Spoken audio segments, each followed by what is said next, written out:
Hello,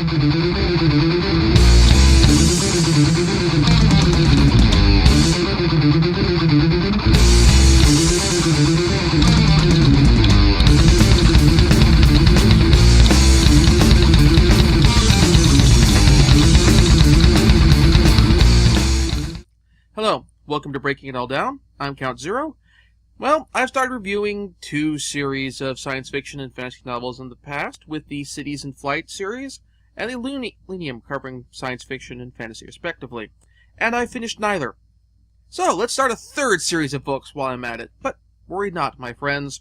I have already finished reading the entire series in an omnibus volume, as I showed in my last Nintendo Power Retrospective video. So, this time, we will have some closure, and yes, I do plan on reviewing those other 2 series. This week, though, I'm taking a look at one of the incarnations of Michael Moorcock's Eternal Champion, with the first part of the Hawkmoon series, The Jewel in the Skull. Now, for the images I'll be using in this video, and the other video reviews of the books, I'm going to be using images from the graphic novels. The graphic novels use it's the same story, they don't change it. I'm just using it because it's easier to illustrate the visuals going on in there. These don't necessarily represent the visuals I had in my head when I was reading the books. But it gives you an idea of what things might look like. I'm not going to comment much on the art here. And I'm focusing on the plot. I'm using them for the criticism of the plot. So, don't misinterpret this as being a review of the comics as much as a review of the story that the comics have in common with the book. So, let's get started. The book is set in a sort of amalgam of a fantasy post-apocalyptic future, with elements of both magic as traditional magic, and magic as sufficiently advanced technology, at least as far as most of the characters are concerned. The story follows Dorian Hawkmoon, the ruler of the city of Köln in Germany. I'm mispronouncing that. After being defeated in battle by the forces of the Dark Empire of Grand Bretagne, Hawkmoon has the titular jewel implanted in his skull, essentially a magical device that lets the rulers of Grand Bretagne see what he sees and kill him if he attempts treachery. Grand Bretagne is ruled by Emperor King Huan, who is immortal but confined to his throne globe, which maintains his life. Now, before you do the kind of thing that makes me start quoting the I hope you like text Penny Arcade script and saying, oh hey, that's a total ripoff of Warhammer 40k or what have you, Jewel in the Skull was published in 1967. Warhammer 40k didn't come out until 1987, so unless Michael Moorcock has access to time travel, he can't have ripped off Warhammer. Now, that said, Games Workshop, they paid homage to Moorcock in the past, particularly with doing a bunch of stuff with the dichotomy between law and chaos and that sort of thing, so it's probably yet another homage to Moorcock's. A note about Grand Britannian society. While the people of Grand Bretagne are technologically and magically advanced, the people of Grand Bretagne have also become somewhat scarred and deformed and are vain and ashamed of their appearance. Thus, the soldiers and knights of Grand Bretagne all wear armor and helmets with face-covering masks, and often even sleep in their armor and masks to keep people from seeing their true faces. Often these masks and helms have motifs of whatever order of knighthood they are part of, and each order has their own private secret language. Also in this world exists the powerful relic of the Rune Staff, symbol of the balance between law and chaos, which is sought after by the forces of the Dark Empire, at the hope that with it they could conquer the world and then travel beyond, taking their conquest to the stars. According to legend, the Rune Staff lies in the far-off land to the east of Europe, Asia Communista. Remember, this is a post-apocalyptic setting, so it's giving a fantasy alternate Earth, so names are kind of modifications of present-day names. Why am I not showing you pictures?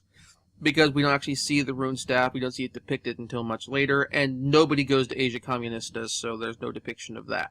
Hawkmoon is sent by Emperor Huan and the Baron Melanatus of Croydon to the land of Camargue, home of Count Brass, in order to kill the Count and kidnap his daughter, Isilda. After Count Brass rebuffed Melanatus, and his entreaties on behalf of the Dark Empire to get the Count to side with Grand Britain willingly, as opposed to conquering them, as is their usual way they do things. However, these plans turn out somewhat for naught, as Count Brass and his advisor, Beaugentle, detect the treachery and temporarily disable the gem. Meliodas, in revenge, sends an army against Castle Brass, but thanks to the combined efforts of Hawkmoon and the Count, they are rebuffed through guerrilla warfare and open warfare. Hawkmoon also begins to fall in love with Isilda. However, this respite and triumph are short-lived, as the released control of the gemstone is temporary. So Hawkmoon is sent to the Middle East to find the city of Hamadan, and there find a wizard named Malagigi, who could release the gemstone's control. On his way to Hamadan, Hawkmoon meets Oladan, a half-giant who comes to the aid of Hawkmoon when Hawkmoon is captured by a sorcerer. The two escape, both the sorcerer and the forces of the Dark Empire, before finally reaching Hamadan, where they help the Queen's ruler, Queen Frobra, stop a coup attempt by her brother, who was backed by Meliodas and the Dark Empire. In this task, they are also aided by the mysterious warrior in jet and gold, who claims that Hawkmoon is an aspect of the Champion Eternal of the Rune Staff, a symbol of the cosmic balance. The three, Hawkmoon, Oladan, and the warrior in jet and gold, join Queen Frobra's forces in the coming battle, and Hawkmoon engages Baron Meliodas in combat, and somewhat overcomes him. However, Meliodas' body is not found. After saving the day, and the endorsement of both the Queen and the warrior in jet and gold, Malagigi renders the jewel inert. However, Hawkmoon decides to leave the jewel where it is, as a symbol of his desired revenge against Grand Britain and the Dark Empire. As the story ends, he and Oladan prepare to return to Camargue. I will say that while these books are dark, they're post-apocalyptic, and they're grim, there's the looming specter of the Dark Empire over all of Europe, and they do nasty, terrible things to people. It's actually not as nihilistic a work as the Elric series. The Elric series, it's because of Stormbringer. Stormbringer sucks the life out of the setting the same way he sucks the souls of the people Elric kills. Because no matter how many successes Elric has, no matter how many victories he wins, he still has this sword which he cannot escape, and this looming destiny he's stuck with. And it gives the stories a very oppressive tone. And in fact, there's very few comic relief characters there. Elric is angsting over the fact that he has a sword that he doesn't totally control and eats people's souls, including, well, the souls of his friends and his loved ones. In fact, the only comic relief in the Elric series at all is occasionally Moonglum will crack wise or say something tongue-in-cheek. And that provides the comedy. The only comedy of the setting. Here, though, well, Hawkmoon makes quips. Hawkmoon's companion, Oladan, makes quips. Count Brass is a boisterous, cheerful man when he's in a good mood. And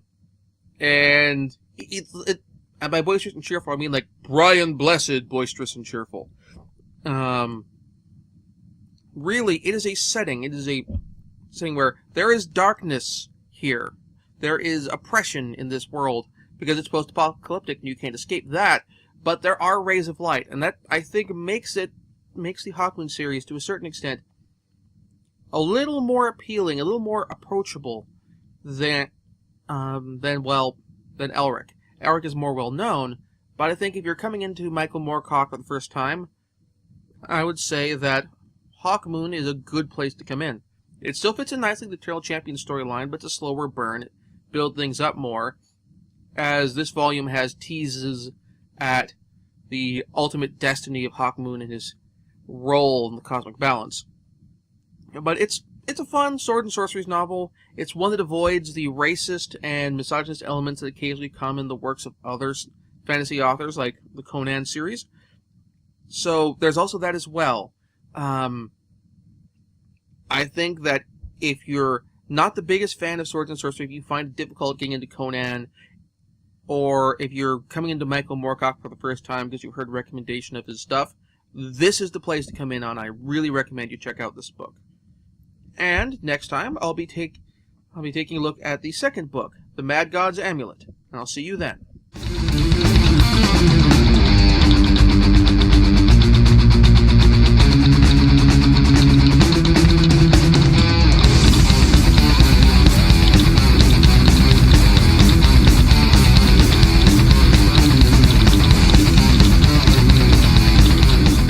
Jewel in the Skull.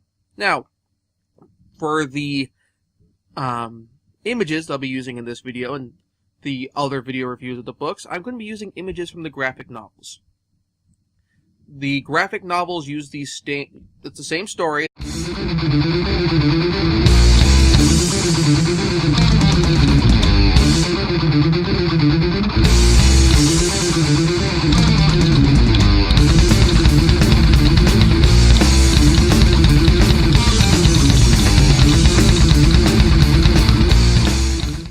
Hello, welcome to Breaking It All Down. I'm Count Zero.